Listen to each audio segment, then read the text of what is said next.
एक कहानी यह भी विद्यार्थी मित्रों पाठ नंबर 13 है।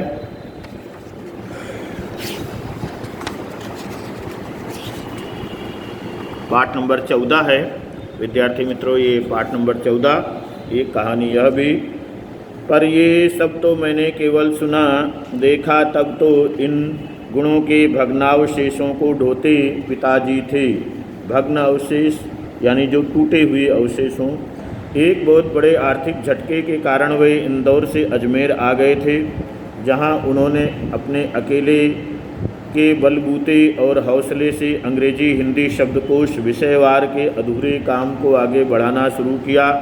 जो अपनी तरह का पहला और अकेला शब्दकोश था, उसने उन्हें यश और प्रतिष्ठा तो बहुत ही दी, पर अर्थ नहीं, अर्थ यानी धन, और शायद गिरती आर्थिक स्थिति ने ही उनके व्यक्तित्व के सारे सकारात्मक पहलुओं को निचोड़ना शुरू कर दिया।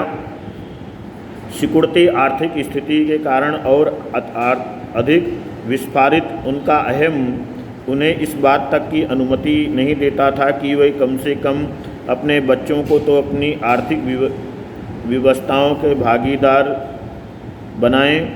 नवाबी आदतें, अधूरी महत्वाकांक्षाएं, पिताजी का व्यक्तित्व यहाँ वर्णन हो रहा है। हमेशा शीर्ष पर रहने के बाद हाशिए पर सरकते चले जाने की यातना क्रोध बनकर हमेशा माँ को कंपाती थरथराती रहती थी। अपनों के हाथों विश्वासघात की जाने जैसी कैसी गहरी चोटें होंगी वह जिन्होंने आंखें मूंद कर सबका विश्वास करने वाले पिता को बाद के दिनों में इतना शक्की बना दिया था कि जब जब हम लोग भी उसका चपेट में आते ही रहते।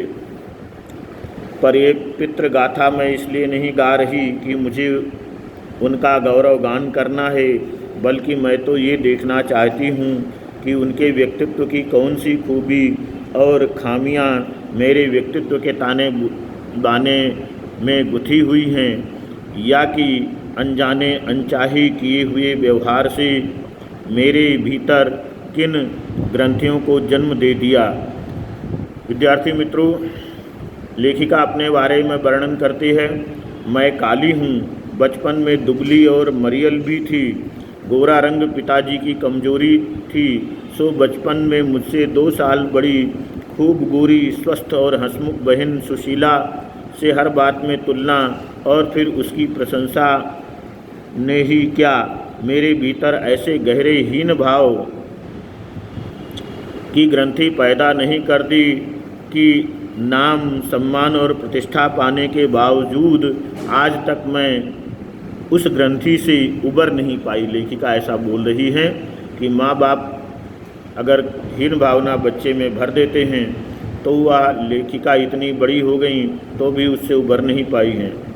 आज भी परिचय करवाते समय जब कोई कुछ विशेषता लगाकर मेरी लेखकीय उपलब्धियों का जिक्र करने लगता है तो मैं संकोच से सिमट ही नहीं जाती, बल्कि गड़ने को हो जाती हूँ, यानी बहुत शर्मिंदा हो जाती हूँ। शायद अचेतन की किसी परत के नीचे दबी इसी हीन भावना के चलते मैं अपनी किसी भी उपलब्धि पर भरोसा नहीं कर पाती।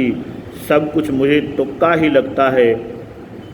पिताजी ने अगर ऐसा इसको ना बनाया होता, इसकी इतनी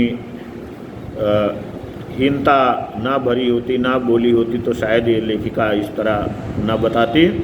पिताजी के जिस शक्की स्वभाव पर मैं कभी भन्ना बनना जाती थी, आज एकाएक अपने खंडित विश्वासों की व्यथा के नीचे मुझे उनके शक्की स्वभाव की झलक ही दिखाई देती है।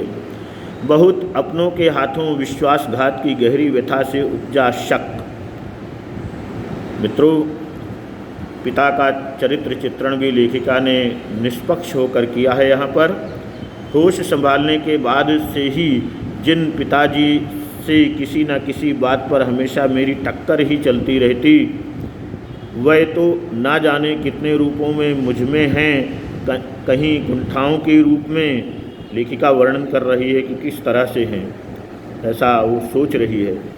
कहीं प्रतिक्रिया के रूप में तो कहीं प्रतिच्छाया के रूप में, केवल बाहरी भिन्नता के आधार पर अपनी परंपरा और पीढ़ियों को नकारने वालों को क्या सचमुच इस बात का बिल्कुल एहसास नहीं होता कि उनका आसन्न अतीत किस कदर उनके भीतर जड़ जमाए बैठा रहता है।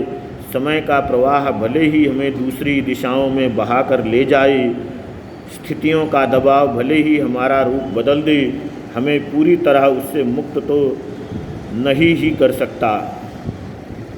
मित्रों, पिता के ठीक विपरीत थी हमारी बेपढ़ी लिखी माँ। धरती से कुछ ज़्यादा ही धैर्य और सहन शक्ति थी माँ में, शायद उनमें। पिताजी की हर ज्यादती को अपना प्राप्य और बच्चों की हर उचित अनुचित फरमाइश और जिद को अपना फर्ज समझकर बड़े सहज भाव से स्वीकार करती थीं वह। उन्होंने जिंदगी भर अपने लिए कुछ मांगा नहीं, चाहा नहीं, केवल दिया ही दिया है। ये है माँ का व्यक्तित्व, ये है माँ का रूप। विद्यार्थी मित्रों, हम भाई बहनों का सारा लगाव शायद सहानुभूति से उपजा माँ के साथ था, लेकिन निहायत असहाय मजबूरी में लिपटा उनका ये त्याग कभी मेरा आदर्श नहीं बन सका। न उनका त्याग, न उनकी सहिष्णुता। खैर, जो भी हो, अब वह पैतृक पुराण यहीं समाप्त कर अपने पर लौटती हूँ। विद्यार्थी मित्रों, आपको ये वीडियो यदि पसंद आ रहा हो तो आप अपने कमेंट्स ज़रूर लिखिए। अगर आपने सब्सक्राइब नहीं किया है तो इसे सब्सक्राइब कीजिए, लाइक कीजिए, शेयर कीजिए। धन्यवाद।